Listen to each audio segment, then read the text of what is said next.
Here is your latest African news. Nigeria. Government rejects 2 tankers of bad petroleum imported from Belgium.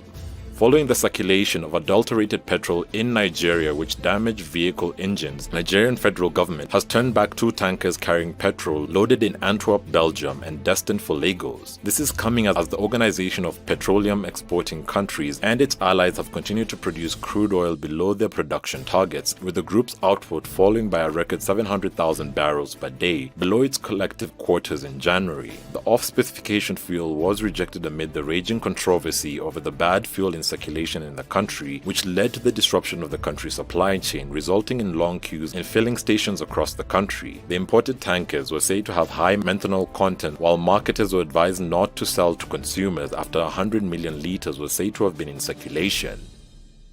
Rwanda. Kagame unveils multi-billion eco-friendly housing project. President Paul Kagame has launched the construction of a new eco-friendly housing estate in Nyarugenge district, Kigali. The development follows an agreement signed between Rwanda Development Board (RDB) and ADHI Corporate Group, a construction company established more than 10 years ago in Gabon. Upon his arrival, Kagame together with the First Lady toured a total of 5 housing models which were showcased as a sample to the guests. The leaders were accompanied by various high-ranked government officials. At the ceremony hosted in Karama neighborhood, ADHI plans to construct more than 2,400 units in Kigali through 5 phases. The first phase, currently under construction, will see 252 units complete by this year.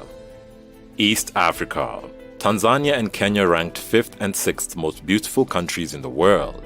A global report has ranked Kenya as the 6th most beautiful country after neighboring Tanzania. The report, titled Natural Beauty Report, placed Kenya 6th with 6.7 out of 10 compared to Tanzania, which scored 6.98 out of 10. The ratings were analyzed based on natural features like volcanoes, coral reefs, tropical rainforest and glaciers. According to the report, Kenya has 8 volcanoes, 5 ultra-prominent mountains, 630 square kilometers of coral reef areas, 411 protected areas, 536-kilometer coastline length, 170,887 square kilometers of tropical rainforest, and 28 glaciers. On the other hand, Tanzania beat Kenya with 3 volcanoes, 11 ultra-prominent mountains, 3,580 square kilometers of coral reef areas, 836 protected areas, 1,424 kilometers of coastline length, 3,807,944 square kilometers of tropical rainforest, and 75 glaciers.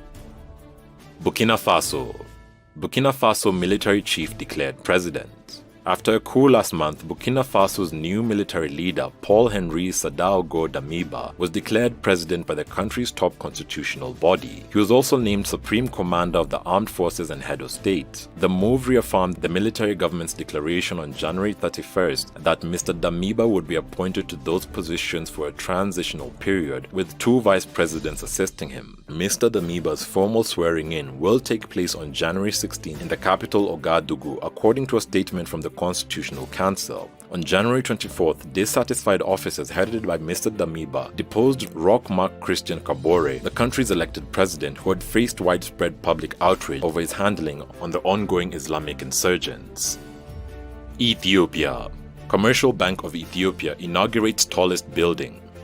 The 80-year-old Commercial Bank of Ethiopia, CBE, the state-owned financial institution, has inaugurated the tallest building in Addis Ababa with 53 floors. The new building, which cost around $300 million, will serve as the headquarters of CBE, which is also celebrating its 80th anniversary. During today's inauguration ceremony and 80th anniversary of CBE, the bank has awarded its long-serving employees and those prominent individuals who have contributed significantly for the growth of the bank since its establishment. Prime Minister Abiy Ahmed congratulated CBE employees for completing the construction of the bank and sustaining CBE as the strongest financial institution in the country for the past 80 years.